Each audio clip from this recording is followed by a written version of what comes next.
करती हुई। न जाने क्यों कुछ तो है जो बार बार मुझे हनुमान की ओर खींच रहा है।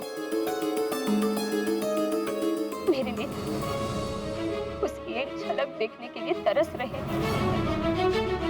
कदाचित इसीलिए मुझे बार बार लग रहा कि मेरा हनुमान यही कहीं मेरे समीप ही है। तुमने बहुत ही उत्तम उत्तर दिए हनुमान। अच्छा द्वारपाल जी, क्या आप बता सकते हैं मेरी माता देवी अंजना कहाँ है? आओ हनुमान, मैं तुम्हें तुम्हारी माँ के पास ही लेकर जा रही हूँ। रुक जाइए महारानी शची।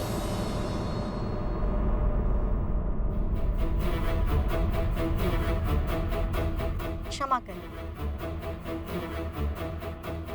स्वर्ग के नियमों के अनुसार अप्सराओं को अपने सारे संबंध तोड़ मात्र अप्सरा धर्म का पालन करना होता है। यदि हनुमान अपनी माता से मिलेगा तो ये नियमों का उल्लंघन होगा महारानी। उर्वशी, हनुमान कोई साधारण बालक नहीं है। इसने अनेकों ऐसे कार्य किए हैं जो देवता भी नहीं कर पा रहे थे। इसलिए इसे इसकी माता से मिलने से रोका नहीं जा सकता।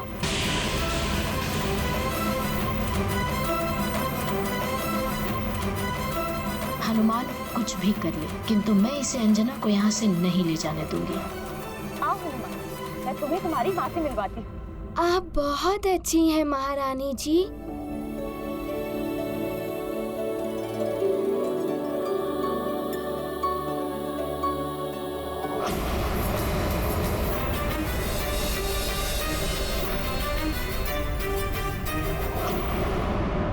महारानी, अप्सरा धाम की प्रमुख मैं,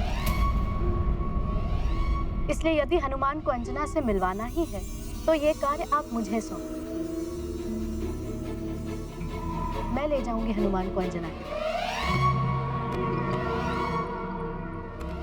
ठीक है, तुम लेकर जाओ इसे इसकी माँ के पास।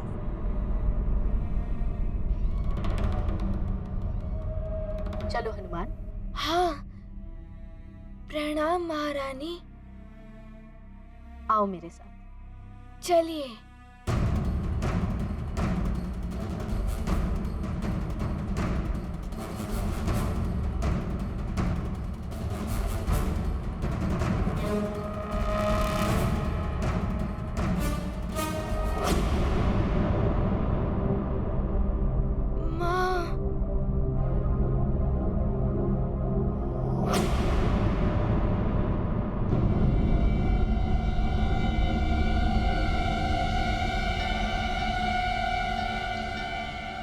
क्या माँ यहाँ भी है, वहाँ भी है और यहाँ पर भी।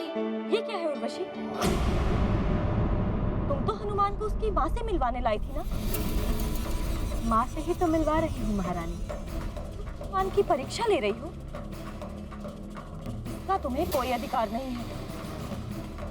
मैं प्रधान अप्सरा हूँ महारानी। यदि किसी को भी किसी अप्सरा से मिलना है तो उसे परीक्षा तो देनी ही होगी ना, अन्यथा तो कोई भी किसी अप्सरा से मिलने चला आएगा। हनुमान, ठीक से दर्शन कर लो अपनी माँ, और यदि तुमने इनमें से अपनी वास्तविक माता को पहचान लिया तभी तुम्हें अपनी माँ से मिलने का अवसर मिलेगा, अन्यथा तुम्हें यहाँ से वापस जाना पड़ेगा। बोलो, स्वीकार है तुम्हें? मुझे तो वैसे भी हर क्षण हर ओर मेरी माँ ही दिखाई देती है। मैं अवश्य पहचान लूंगा उन्हें। ठीक है, पहचान लो। यदि तुमने अपनी माँ को पहचानने में भूल की तो यह सिद्ध हो जाएगा कि तुम्हारा मात्र प्रेम मिथ्या है और तुम्हें अपनी माता की कोई आवश्यकता नहीं।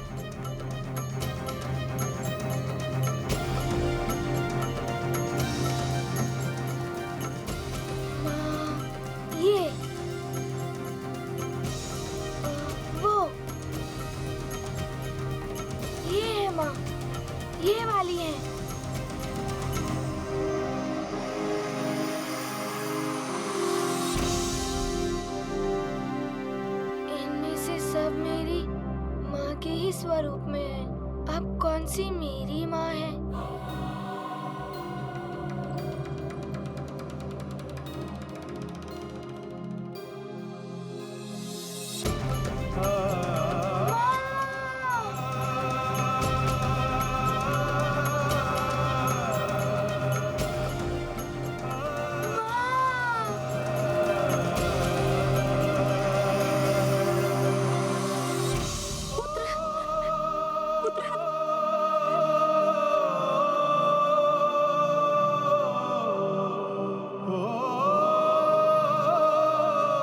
मौसी, महारानी जी, ये सब मेरी माँ के स्वरूप में तो है, किंतु इनमें से कोई भी मेरी माँ नहीं है और ना ही किसी और की भी।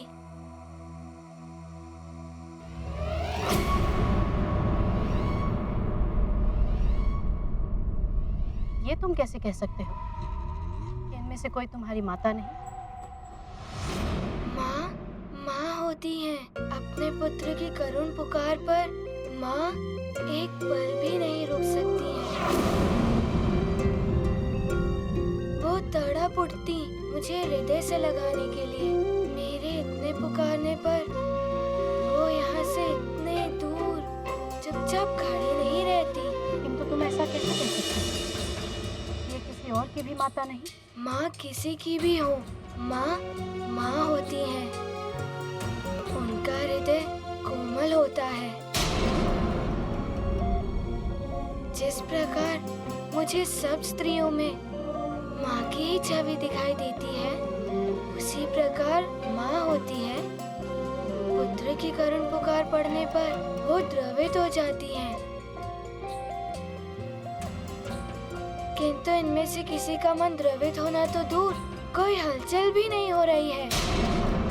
ये तो भाव शून्य ही रही और माँ कभी भाव शून्य नहीं हो सकती।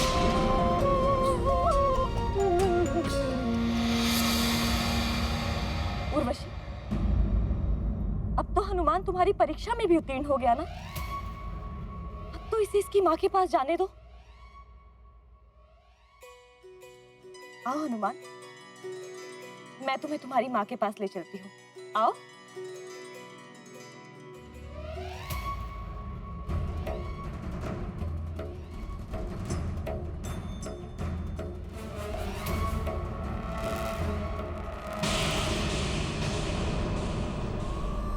ये पद चलन की ध्वनि क्या मेरे पुत्र की है?